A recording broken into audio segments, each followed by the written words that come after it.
যে জামাতের সাথে আমি ভেস্তেও যাইতে চাই না। বঙ্গবীর কাদের সিদ্দিকী, যাকে অনেকে সুবিধাবাদ জিন্দাবাদ বলে থাকে, একটা সময় ছিল যখন আওয়ামী লীগের পক্ষ নিয়ে জামাতের চরম বিরোধিতায় নেমেছিল বঙ্গবীর কাদের সিদ্দিকী। আল্লাহ তাআলা কখনো যদি তাকে জামায়াতের সাথে জান্নাতেও যেতে বলেন, তাহলে জান্নাতেও যাবেন না বঙ্গবীর কাদের সিদ্দিকী।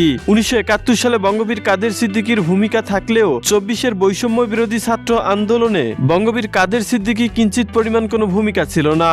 রাজপথে মুগ্ধ কিংবা আবু সাইদরা যখন জীবন দিচ্ছিল, তখন চুপচাপ হয়ে কলাকৌশলে অবস্থান করেছিল স্বৈরাচারের পক্ষে। তাই তো সাধারণ মানুষ এবং ছাত্রদের মনে বঙ্গবীর কাদের সিদ্দিকীর বিরুদ্ধে ক্ষোভ জমে থাকে।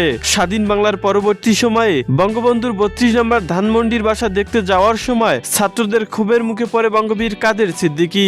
এ সময় ছাত্ররা তার গাড়ি ভাঙচুর করে এবং তাকে সেখান থেকেই ফেরত দেওয়া হয়। অনেকেই মনে করেন পরবর্তীতে পোল্টি খেয়ে ছাত্রদের পক্ষে শেখ হাসিনার বিরুদ্ধে